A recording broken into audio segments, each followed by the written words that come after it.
en live avec JSM Instant. On va rencontrer aujourd'hui Vito pour une interview et une conversation profonde. Suivez-moi, ça va être très intéressant.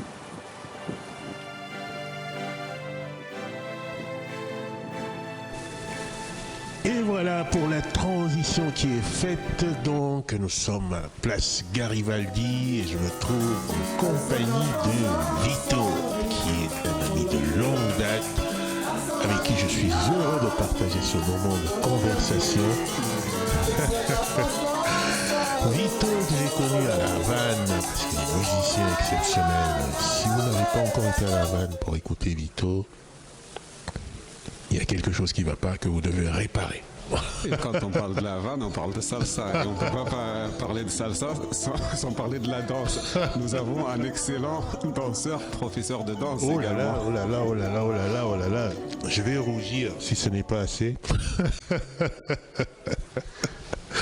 Merci Vito. Donc on se retrouve ici aujourd'hui pour avoir un moment d'échange parce que je connais Vito depuis de longues années maintenant et aujourd'hui nous avons décidé de partager les idées que nous discutons souvent ensemble afin de mûrir notre réflexion et puis passer un bon moment tous les deux.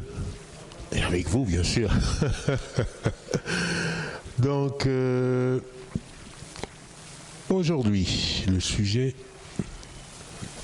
qui m'interpelle, c'est celui de la différence.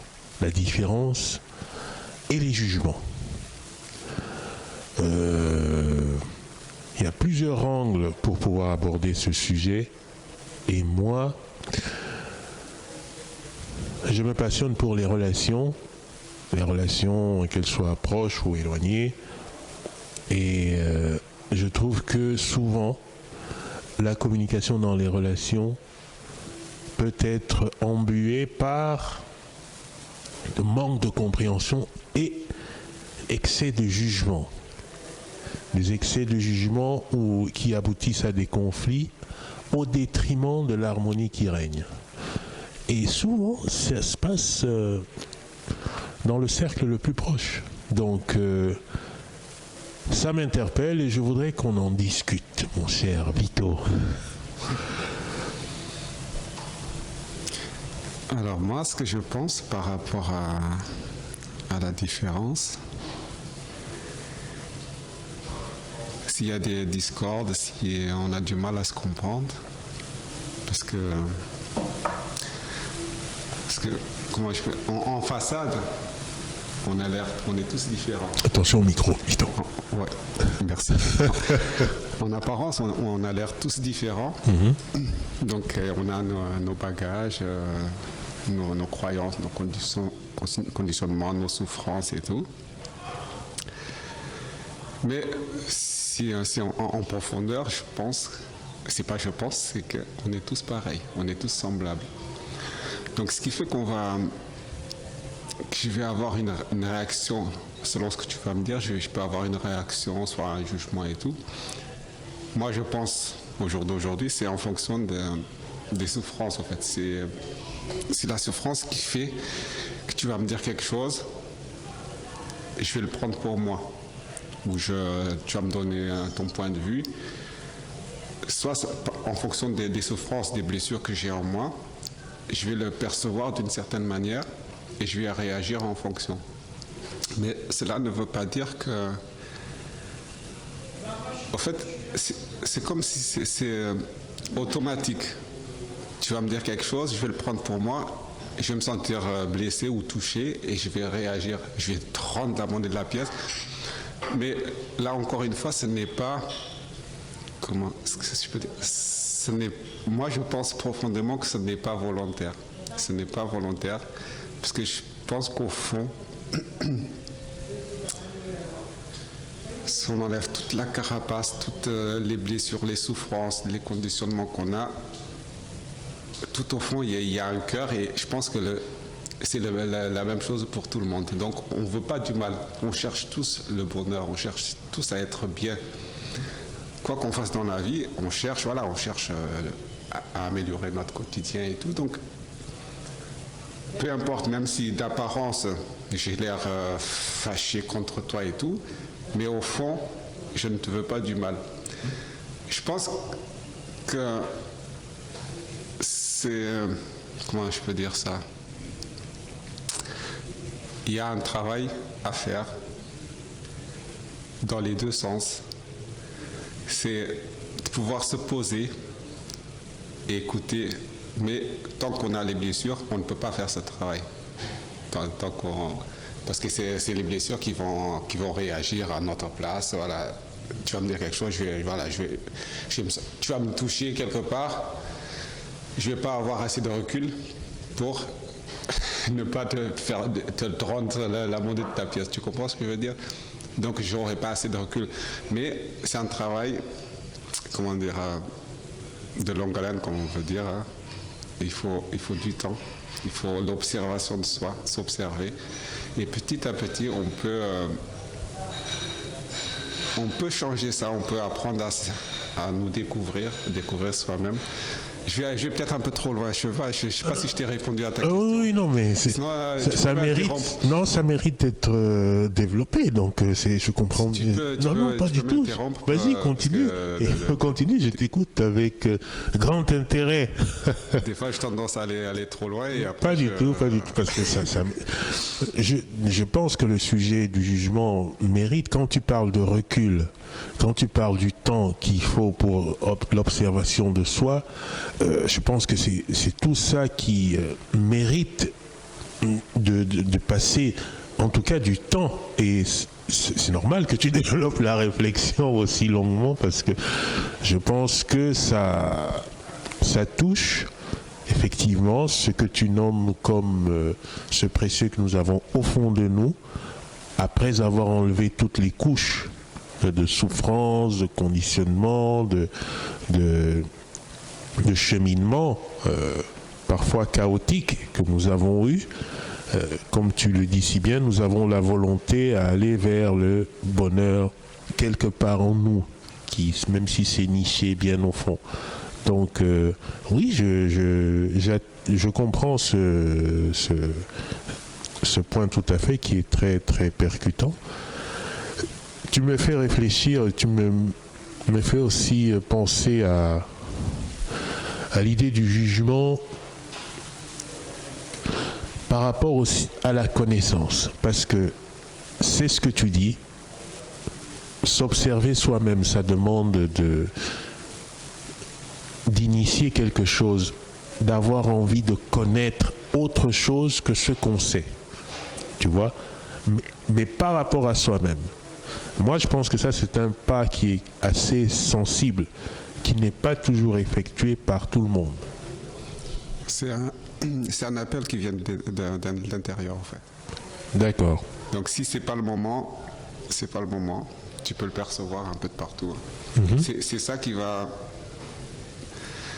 nous ralentir par rapport au jugement, le fait de juger une personne. Quand on voit quelqu'un faire quelque chose, on peut juste se calmer, se dire c'est pas le moment pour la personne, mais on va pas juger. On dit ce n'est pas son moment. Elle n'est pas prête. Si j'étais à la place de la personne, à l'heure actuelle, j'aurais fait exactement avec ses souffrances, son vécu, j'aurais fait exactement la même chose. Donc c'est ça qui nous donne un peu de recul par rapport au jugement. Le fait de ne pas juger, ne pas aller trop, c'est de dire, voilà, si j'étais à la place de la personne, si j'avais les mêmes souffrances, le même vécu, j'aurais fait exactement la même chose. C'est ça qui ça nous donne un peu d'espace et qui fait que même si la personne elle fait une action qui ne nous convient pas, on ne va pas la juger. On peut prendre du recul là-dessus. Et on est bien avec ça. On est bien, ça fait du bien. Bon, alors, moi, ça m'interpelle parce que finalement, le jugement dont on parle, parce que quand on le mentionne comme on le fait là actuellement, peut-être qu'on ne souligne pas assez le fait que nous ne sommes pas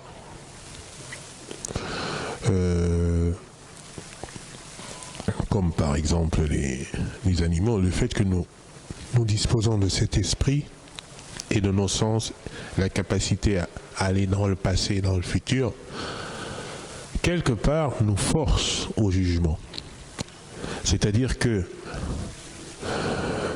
pour les nécessités de tous les jours, quand on traverse la rue, on regarde pour juger, évaluer la situation. Est-ce qu'il y a un danger ou est-ce qu'il y a une opportunité pour traverser la route? Quand on veut rentrer dans un magasin, on regarde. Tout ça se fait à vitesse fulgurante.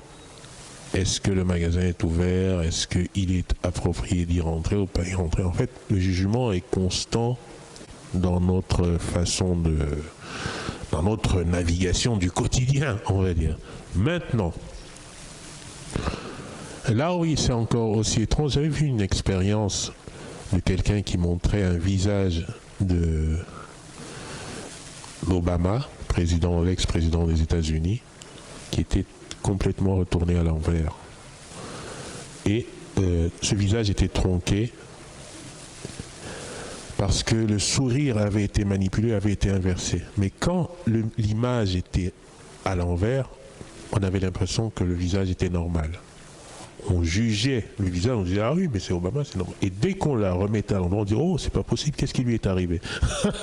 Tu vois, c'est pour dire que avec nos sens, bon gré malgré tout, nous jugeons au mieux de ce qui se passe et tant mieux parce que nous pouvons à chaque fois éviter les choses qui pourraient nous causer des ennuis. On a du discernement et en même temps on est souvent induit en erreur. Tu vois ? Souvent. On est souvent induit en erreur. Donc, mais être induit en erreur, c'est un peu... c'est inévitable, quelque part. Est-ce que c'est pour autant qu'il faille jeter l'opprobre sur le jugement? Est-ce que c'est pour ça qu'il faut bannir le jugement?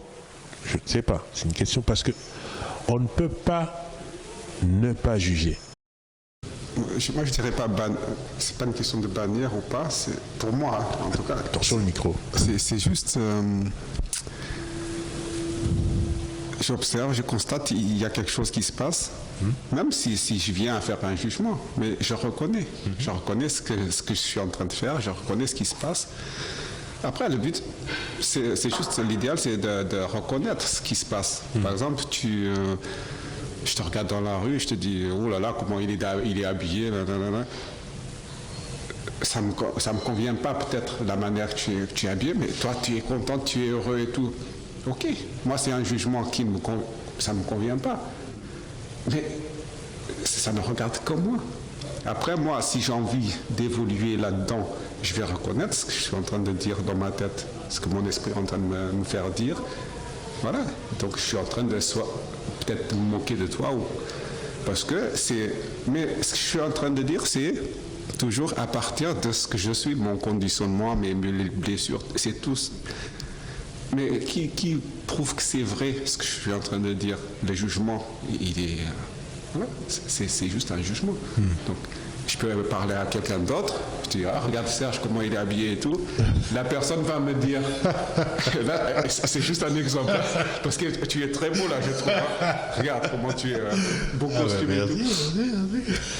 Et l'autre personne, elle va me dire, ah non, mais c'est super, j'aime bien et tout. Donc, c'est juste une question de... comment dire, c'est propre à soi. Donc, c'est mon opinion et ça ne regarde que moi. Donc, qu'est-ce que je peux dire encore là-dessus? Enfin, je ne sais plus, je sais même pas quoi dire. C'est tellement, en fait, il y a tellement à dire et d'un autre côté, en fait, c'est tellement peu, c'est tellement simple. Franchement, je ne sais pas ce que je peux rajouter. Si tu veux que je rajoute autre chose, je peux. Alors, moi, par exemple, bon, le jugement, je l'ai expérimenté. Expérimenté de plusieurs façons. Aujourd'hui, je m'y intéresse sur le plan relationnel, mais par exemple, comme tu évoquais le costume et tout ça, ou l'habit qui peut, par exemple, faire l'objet d'un jugement négatif. Négatif ou positif. Moi, j'ai expérimenté depuis tout petit le jugement sur la nature, parce que le fait que je sois différent des autres, le jugement a été constant, c'est-à-dire que et gratuit sur un aspect que je ne pouvais pas changer et que je ne pouvais pas expliquer. Enfin, petit, je ne savais pas trop l'expliquer, et le jugement était parfois assez fort, puissant et constant. Encore aujourd'hui, moi, je sais que quand je passe dans la rue, j'interpelle. On me juge. Parfois, on se moque, parfois, on toise, parfois, on est émerveillé. Voilà, ça peut être un avantage, un atout. Ça peut être un atout, ça peut être aussi un mot. Ça n'a pas toujours, je n'ai pas toujours interprété comme ça. Tout à fait. Ah non, ça a été un cheminement qui m'a permis d'aller jusque là. Oups, là, ça grésille. Un petit peu. Oui. Ah, voilà. C'est un cheminement personnel qui m'a permis d'aller faire la part des choses et d'aller rejoindre un peu ce que tu dis, de ce que le jugement est quelque chose d'interne et qui est forcément le résultat de nos conditionnements, notre éducation, notre façon de percevoir le monde, que l'on projette au dehors à un moment donné. Souvent d'ailleurs ce jugement, il n'est pas statique, il peut être d'un tel point aujourd'hui et puis d'être d'un autre point le lendemain, tu vois. Exactement. Donc, mais il a fallu du temps pour que je l'intègre. Encore aujourd'hui, c'est souvent assez vif, des fois, la réaction des gens. Mais je suis beaucoup plus calme avec ça. Surtout, par rapport à ce que l'on dit tout à l'heure, c'est impossible de ne pas juger. Il y a une expérience qui a été faite qui disait, par exemple, dans le subconscient, nous traitons plus de 40 000 milliards d'informations à la seconde. Imagine par exemple que tu vas dans la rue, normalement tout est jugé en temps réel. La moindre personne qui serait peut-être même à 50 mètres dans une foule, mais qui n'aurait pas de tête, tu l'apercevrais tout de suite. Et tu dirais il y a un problème. Tu vois, parce que très vite. Le cerveau te demande d'être à l'abri de ce qui pourrait te menacer. Donc, le jugement, c'est impossible de faire autrement, mais comme tu dis si bien, on peut juger, mais après on peut dépasser. On peut juger une situation, une personne, un objet, et après passer au-delà. Ça, par contre, déjà reconnaître ce que nous sommes en train de faire. Voilà, je suis en train déjà d'arriver à ce stade-là, c'est déjà pas mal, tu vois. Quand tu fais une critique sur une personne, peu importe, un jugement, que tu t'observes, tu observes ce que tu es en train de faire, c'est déjà pas mal. Donc, déjà, tu commences. Il y a un travail le travail commence à partir de là. Et après, à partir de là, tu peux continuer ce processus, voilà, par rapport au jugement de. Voilà, même si tu viens faire un jugement, mais reconnais-le, accepte-le que voilà, j'ai fait un jugement. Voilà. Pas besoin de pardonner ou quoi que ce soit parce que tu n'as rien fait de mal, mais c'est d'observer ce que tu fais, comment tu fonctionnes, et c'est à partir de là, après le changement, il va se faire petit à petit. Et ce qui fait que après, tu n'as pas besoin, tu acceptes les gens comme ils sont. Tu vois quelque chose, tu n'as pas besoin de faire de commentaires. T'as pas besoin, tu observes, tu constates, ok, ouais, c'est là. La personne, elle est là. Moi, je travaille sur ça depuis un bon moment. Et franchement, ça me fait plaisir. Ça me fait plaisir parce que tu peux observer ce qui se passe. La personne, elle est telle qu'elle est. Ouais. Si c'était le sens inverse, tu serais à sa place, et ben, tu t'aurais fait les mêmes bêtises. Si c'est des conneries, hein, des bêtises et tout, ça serait la même chose. Donc, ça sert à rien de juger. Moi, j'arrive à le faire et je suis content. Je dis pas que mais je travaille dessus. Je travaille. Ça fait quelques années que je travaille dessus et j'y arrive. Je vois le progrès. Donc, ça ne sert à rien de juger, et même si je viens juger, c'est humain des fois, enfin humain, je ne sais pas si c'est humain ou pas, c'est des habitudes au fait. Je fais un jugement, après je le corrige à l'intérieur. Voilà, Et après, tout à l'heure, tu me parlais par rapport à nos différences, de la manière que tu le percevais. J'oublie le micro, et pourtant j'ai l'habitude du micro, mais c'est bizarre. Est-ce que ça a été une souffrance pour toi? Ah oui, au début, oui. Au début, oui. Au début, en tant que jeune enfant, en Afrique, au Cameroun,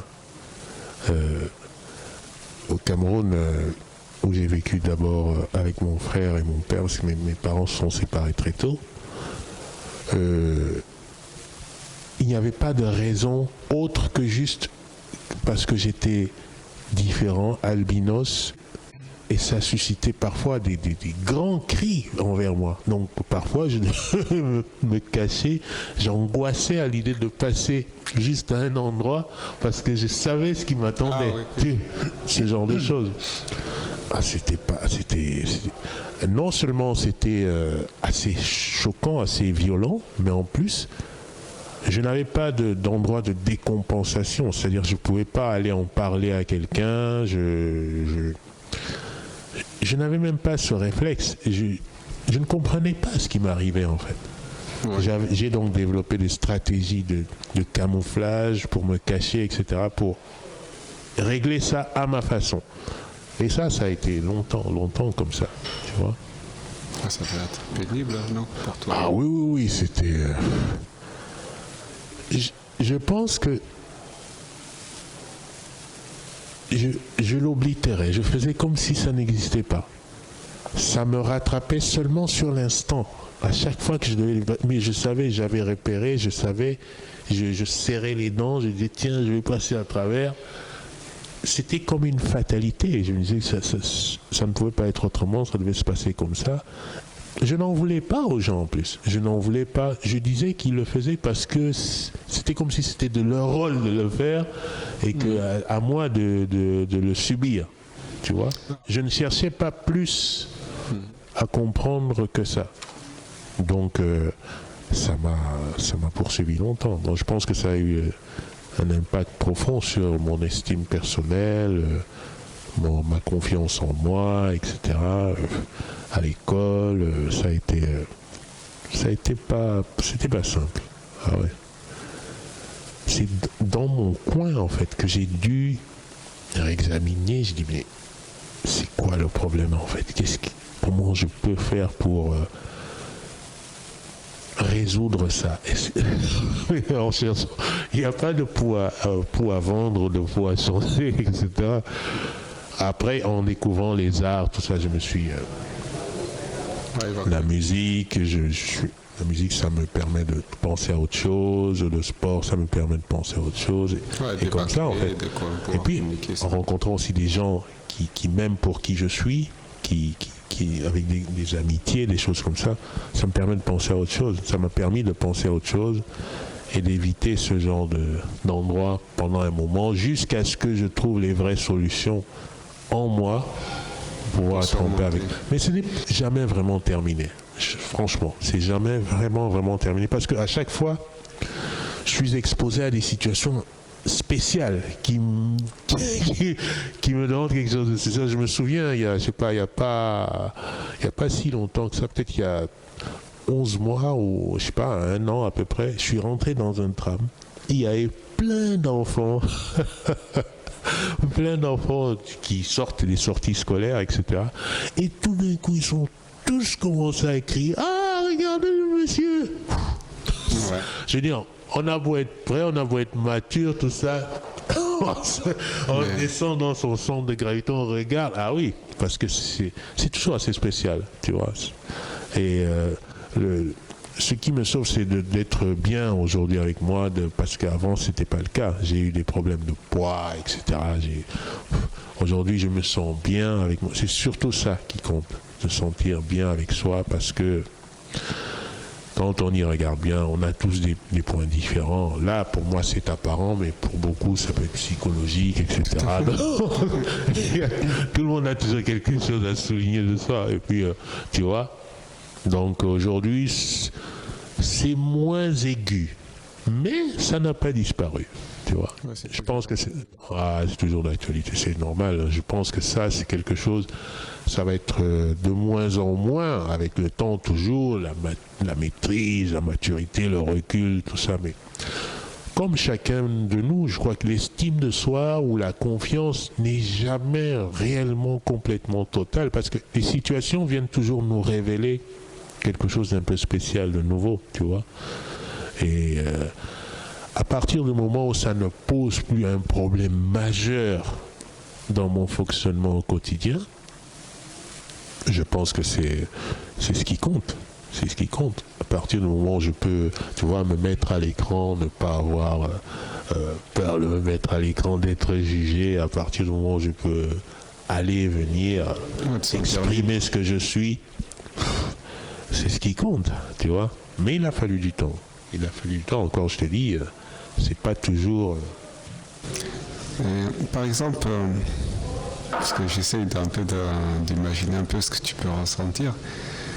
Par exemple, quand les gens qui perçoivent ça comme une différence flagrante et tout, tu leur dirais quoi? S'ils me posaient une question? Non. Qu'est-ce que toi, tu penses par rapport à ces gens-là qui te jugent par rapport à cette différence? Oh là là, ça c'est... ça c'est une question... Ah oui, très spéciale. Je pense qu'il y a plusieurs choses. Comme je te le disais... Oh là là, il y a un grésillement. Comme je te le disais, déjà on ne peut pas s'empêcher de juger, comme je te disais, parce que cérébralement nous fonctionnons comme ça. Et puis, suivant le niveau de chacun et les connaissances de chacun, les expressions vont être différentes. C'est-à-dire que quelqu'un qui ne sait pas ce que c'est que l'albinisme, quelqu'un qui n'a jamais vu quelqu'un de différent, va tout de suite, suivant son éducation et suivant aussi son caractère, va soit être émerveillé, soit être horrifié, soit se moquer, soit, tu vois, tout est spécial. Donc, je comprends ces personnes qui jugent. Pour celles qui se moquent, hélas, on ne peut pas empêcher, tu vois. On peut juste leur souhaiter de faire un peu mieux que ça et d'aller chercher autre chose à comprendre, mais on ne peut pas les empêcher. Pour celles qui sont perplexes, qui se demandent qu'est-ce qui se passe, pourquoi il est comme ça, il suffit un peu de s'informer, de connaître. Et pour celles qui sont émerveillées, ma foi, c'est bien, c'est la diversité humaine. Il y a pour tout le monde. Tu vois, il y en a pour tout le monde. Pour tout le monde. Donc, mais personnellement, je ne suis pas embêté à partir du moment, parce que c'est vrai que parfois ça devient presque une agression physique. J'ai souvent eu ça. J'ai souvent eu des personnes qui disent « Oh là, toi là-bas, pourquoi tu es comme ça ?» et qui viennent m'agresser. Ça, c'est différent. Parce que... Ouais, c'est la peur, en fait. Ils ont peur. Ils ont peur de cette différence parce qu'ils ne connaissent pas. Oui, on peut... tout peut être... Ça peut être ça peut être aussi un acte gratuit. Ça peut être un acte... On ne sait pas. Il y a des motifs, c'est vrai, de toutes sortes qui peuvent expliquer ça, mais toujours est-il qu'à partir du moment où moi, je me sens menacé, tout ça, je prends une distance, je regarde et tout ça, je contrôle. Parce que ça devient différent. Quand les agressions restent verbales, qu'il y a une attitude un peu hostile et tout ça, bon, pas de problème. Mais dès qu'elles viennent dans un champ physique, etc., j'essaye de trouver le moyen de garder la distance, tu vois. Mais à part ça, tout le reste gérable, contrôlable. Et puis avec l'expérience maintenant, j'ai tellement vu ça que je suis un peu immunisé. Pas complètement, comme je te dis, il y a toujours, parce que les situations sont parfois spectaculaires, mais c'est quand même mieux qu'avant. Ouais. Tu vois. Et puis aujourd'hui, ce travail me permet de mieux voir les points qui clochent chez les autres par rapport à leur estime, leur confiance, parce que c'est beaucoup plus subtil parfois plus abstrait, c'est psychologique, alors que moi, ça se voit, tu vois. Donc le travail est beaucoup plus dense, intense, donc je comprends, je peux aller beaucoup plus en sympathie, en empathie, en synchronie avec ceux qui ont d'autres challenges internes et les accompagner mieux à résoudre ça, du fait de cette expérience, tu vois. Ouais, il y a un truc que ça me gêne un peu quand on dit qu'on est par rapport à la différence, parce que c'est vrai que d'apparence on est tous différents, mais au fond, on est semblables, on n'est pas si différents que ça. Mais oui, mais Vito, le point est que Vito, on vit de fond et de forme. On ne vit pas que de fond. Justement.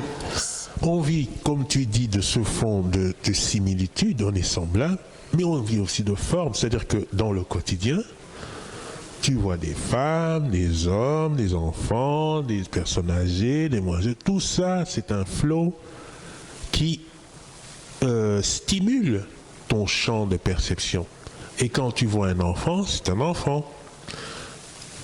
Il est peut-être comme toi, mais il est différent d'aspect. C'est-à-dire que tu ne vas pas te comporter envers lui du fait qu'il soit enfant comme tu te comporterais avec moi, par exemple. Même dans ton abord de la conversation avec lui, il y a quelque chose qui va se former dans ton esprit pour pouvoir l'aborder. Tu t'adaptes. Exactement. Tu t'adaptes. Mais ça, c'est parce qu'il y a un aspect, parce qu'il y a une forme. Ça, je suis d'accord, mais en fait, c'est par rapport à la différence, à la peur qu'on a de la différence. Par exemple,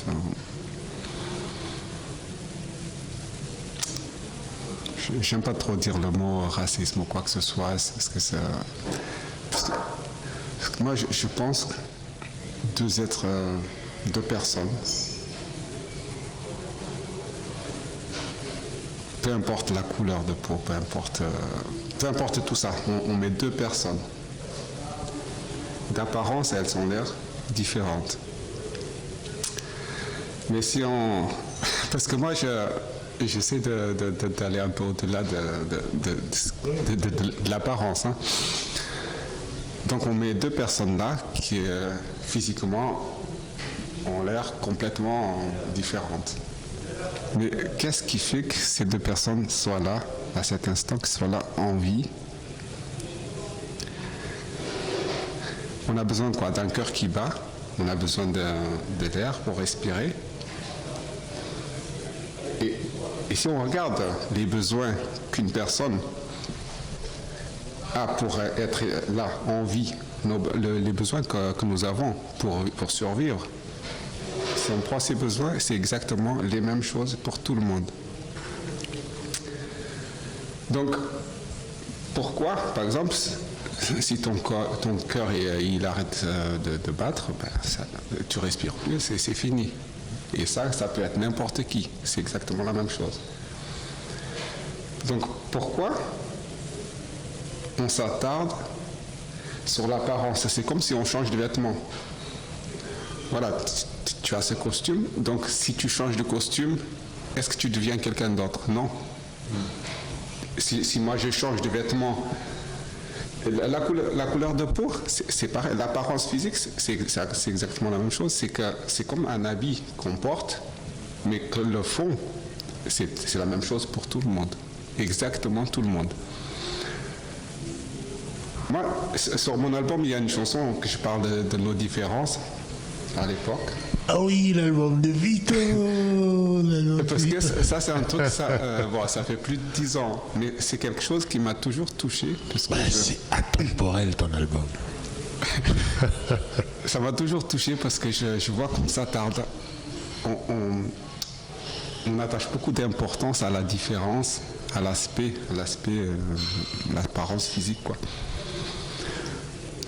Mais ce n'est que mon point de vue. Hein. Donc, si on va un petit peu en dessous de cette apparence, on voit qu'on est exactement pareil, tous pareils. Moi, voilà, c'est ce que je voulais dire par rapport à nos différences. Est-ce qu'on pense que c'est quelque chose, ouais, telle personne, ouais, non, il est différent, ouais, elle est différente, non.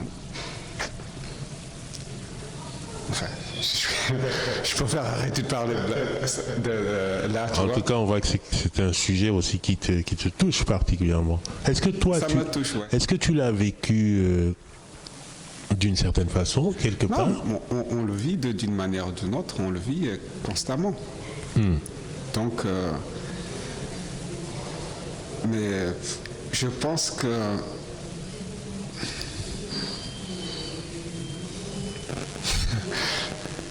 ce que je dirais, ce que j'inviterais, ce serait de regarder un petit peu plus loin que la tenue, l'habit. Et de réfléchir un tout petit peu, ne serait-ce qu'un instant, hein, de se poser et se dire, voilà, on enlève l'apparence physique à l'intérieur. Voilà, qu'est-ce qu'il y a? Qu'est-ce que tu as à l'intérieur de toi? Qu'est-ce qu'on a en commun? C'est là qu'on se rend compte qu'on n'est pas différent, qu'on est semblable. À part, on est différent, ouais, comme ça. C'est pour voir, comme ça je peux te reconnaître, parce que sinon on serait tous pareils, tu vois. Ça c'est pour... Ouais. Je ne trouve même pas le mot que je voulais dire exactement.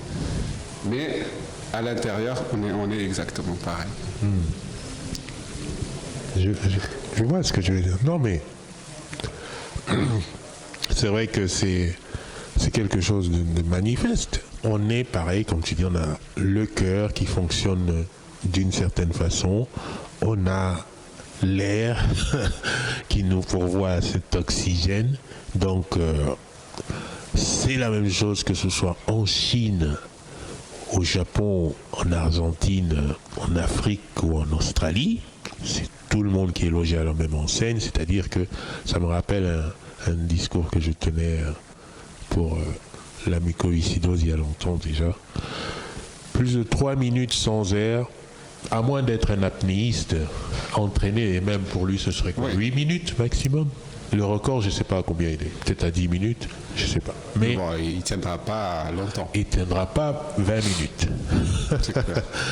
Donc, et c'est le cas pour nous tous. Donc, sur ce plan, je suis d'accord complètement avec ce que tu dis. C'est vrai que moi, j'ai appris aussi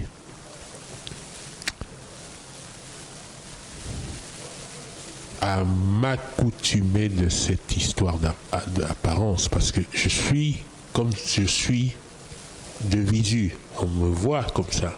Ça fait partie, c'est une partie du puzzle de mon identité, quelque part.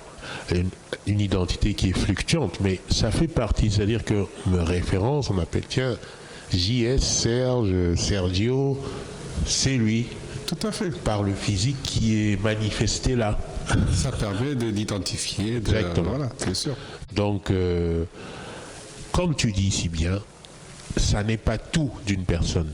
Il y a ce qu'il y a à l'intérieur et en général, c'est ce qui est à l'intérieur. C'est avec ce qui est à l'intérieur qu'on arrive à construire des choses et à avoir une expérience, un chemin qui est très très harmonieux, très favorable. Donc, il y a le langage, il y a des échanges d'expériences, il y a le partage des valeurs, etc., qui permet de construire les amitiés, qui permet de développer des cheminements communs. Mais ça se passe au-delà, effectivement, du physique. Je suis tout à fait d'accord. Mais le jugement, là, on l'a abordé sur un plan très visible. Mais il se passe aussi, par exemple, dans un cas, dans un champ plus abstrait, par exemple les valeurs. Dans un couple, c'est une mise en commun de valeurs. Dans une amitié, c'est une mise en commun de valeurs. Dans un partenariat, entreprise ou dans un partage de hobby, c'est tout d'un coup une mise en commun de valeurs. Ça n'est pas peut-être quelque chose qu'on fait officiellement. Bon, sauf s'il y a un contrat, mais en tout cas, ça l'est. À partir du moment où on décide de façon explicite ou tacite de partager un chemin envers un objectif, peut-être clair ou pas clair, on met en commun des valeurs. Parfois de façon, comme je dis, inconsciente. Et c'est là que je voudrais attirer ton attention en te posant la question, qu'en est-il du jugement quand il se manifeste là? C'est-à-dire que tout d'un coup, tu te retrouves avec un ami, tu dis, écoute, moi, je pensais que quand je te disais de réaliser telle opération, comme tu es mon ami, tu le ferais instantanément. Mais non, tu as attendu 3 mois avant de te manifester. Est-ce que c'est ça un ami? Tu vois? Ce genre de choses qui ne sont pas, comme je disais, apparentes comme le physique, où le jugement est beaucoup plus abrupt, font aussi